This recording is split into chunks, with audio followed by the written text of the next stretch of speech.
अगर मान लीजिए सुप्रीम कोर्ट चिराग पासवान को चुन लेता है तो भी क्या आप लोग पारस जी के सपोर्ट में रहेंगे या चिराग पासवान के नेतृत्व में लोजपा में काम करेंगे? वो तो आने वाला समय बताएगा, परिस्थिति आगे क्या होगी नहीं होगी, उसके अकॉर्डिंग हम लोग तुरंत। हम लोग आज भी पशुपति पारस जी के साथी हैं और लोक जनशक्ति पार्टी के राष्ट्रीय अध्यक्ष पशुपति पारस जी ही हैं। चिराग जी आशीर्वाद यात्रा निकाल रहे हैं और उनकी तैयारियों को उन्होंने सार्वजनिक किया है।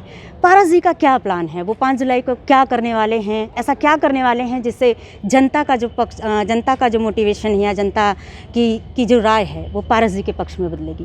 पहले तो आपको स्पष्ट करना चाहिए कि कोई दो गुट में नहीं बन रही है, ये पूरे राष्ट्रीय स्तर पर जयंती मनाई जा रही है और हम लोग कोई गुट बटे हुए नहीं हैं। लोक जनशक्ति पार्टी एक ही है, सिर्फ नेतृत्व परिवर्तन हुआ है। तो संसदीय दल का नेता हमारे पशुपति पारस जी चुने गए हैं और लोक जनशक्ति पार्टी के राष्ट्रीय अध्यक्ष पशुपति पारस जी हैं। तो अब उधर से चिराग जी आशीर्वाद यात्रा निकाल रहे हैं। तो लोक जनशक्ति पार्टी के स्वर्गीय रामविलास पासवान जी संस्थापक रहे हैं, तो वो जन जन के नेता हैं, पूरे देश लीडर, वो देश के एक लीडर हैं। देश में दूसरा एक अम्बेडकर के नाम से जाने जाते हैं। तो हम लोग को खुशी की बात है कि पूरे देश में उनकी जयंती मन रही है और माननीय चिराग पासवान जी आशीर्वाद यात्रा निकाल रहे हैं। तो बहुत ही खुशी की बात है कि सबसे पहले तो उनके उस सुपुत्र हैं, वो आशीर्वाद यात्रा निकाल रहे हैं और वो अपने स्वर्गीय रामविलास पासवान जी की कर्मभूमि से निकाल रहे हैं। हम लोग तो माननीय चिराग पासवान जी से आग्रह करना चाहते हैं कि उनका तो संसदीय क्षेत्र जमुई है, तो उनको तो अपने संसदीय क्षेत्र से निकालना चाहिए था आशीर्वाद यात्रा, क्योंकि माननीय चिराग पासवान जी का भी कर्मभूमि रहा है जमुई संसदीय क्षेत्र, वहाँ से निकालना चाहिए था उनको। तो अभी आपने एक चीज़ कही कि नेतृत्व को लेकर के जो भी बवाल चल रहा है वो नेतृत्व को लेकर के है। ये अभी कंफर्म नहीं है कि नेतृत्व किसके हाथ में जाएगा। आपने एक शब्द कहा कि लोजपा सबकी है ना, आप लोजपा के साथ हैं, लेकिन फिर भी एक समय ऐसा आएगा कि जब ईसी, सुप्रीम कोर्ट और तमाम जगह जहाँ ये मामले चल रहे हैं वहाँ ये एक क्लियरिटी हो जाएगी कि आपको इनके नेतृत्व में काम करना है।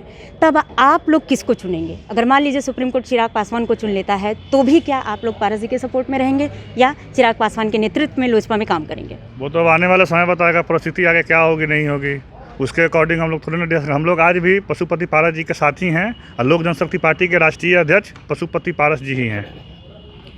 ये कार्यकर्ताओं का कहना है कि लोक जनशक्ति पार्टी का जो नेतृत्व है, जिसके नेतृत्व में ये लोग काम करना चाहते हैं, वो पारस जी हैं। फिलहाल एक सवाल केंद्र सरकार के लिए चिराग पासवान ने छोड़ा था कि उनके पिता को, स्वर्गीय रामविलास पासवान जी को भारत रत्न मिलना चाहिए, जिस पे बाद में पारस जी ने भी मुहर लगाई।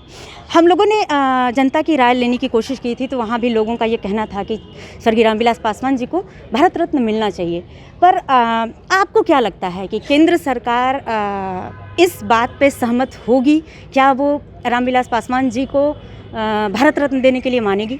सबसे पहले तो आपको स्पष्ट कर दें कि सबसे पहले आवाज़ ये आग्रह देश के यशस्वी प्रधानमंत्री से हम लोग के लोक जनशक्ति पार्टी के राष्ट्रीय अध्यक्ष पशुपति पारस जी ने स्वर्गीय रामविलास पासवान के काम क्रिया के दिन ये आह्वान किए थे। स्वर्गीय रामविलास पासवान जी की काम क्रिया के दिन ही हम लोग के राष्ट्रीय अध्यक्ष पशुपति पारस जी ने यशस्वी प्रधानमंत्री से आग्रह किए थे कि स्वर्गीय रामविलास पासवान जी को भारत रत्न मिलना चाहे। हम चिराग पासवान जी तो खैर इधर 10 या 15 दिन से इसके लिए आग्रह कर रहे हैं कि स्वर्गीय रामविलास पासवान जी को भारत रत्न मिला जाए। जयंती को लेकर के आप लोगों का क्या क्या प्लान है, क्या क्या करने वाले हैं, अगर आप हमारे दर्शकों को बता सके तो? जयंती के लिए हम लोग का पूरा तैयारी हो चुका है। पूरे पटना और पूरे बिहार में होर्डिंग बैनर से छा गया पूरे बिहार, और बिहार के हर एक जिला, हर एक कस्बे के से हर एक कार्यकर्ता दल बल के साथ 5 जुलाई को लोक जनशक्ति पार्टी प्रदेश कार्यालय में भारी संख्या में पहुंचेंगे और ये जयंती समारोह एक ऐतिहासिक समारोह होगी। और यहाँ राष्ट्रीय स्तर से पदाधिकारी लोग देश लेवल से आने का लोक जनशक्ति पार्टी प्रदेश कार्यालय पहुँचेंगे और यहाँ पे हम लोग गरीब, दलित, वंचित, पीड़ित, शोषित लोग को यहाँ पे हम लोग 5000 लोगों को खाना खिलाने का। ये है पटना महानगर के अध्यक्ष दिनेश पासवान जी। इनका सीधा सीधा कहना है कि पार्टी का जो नेतृत्व है, अगर उस सवाल पर बात की जाएगी तो हम लोग पारस जी के साथ हैं और पारस जी के नेतृत्व में ही काम करने को तैयार हैं। इन्होंने ये भी कहा कि चिराग से पहले पारस जी ने ही रामविलास जी के लिए भारत रत्न की मांग की थी। अब देखना यह होगा कि केंद्र सरकार इन लोगों की मांगों को मानती है या फिर खारिज कर देती है। पटना से कॉमन डिस्पैच के लिए मैं श्वेता यादव।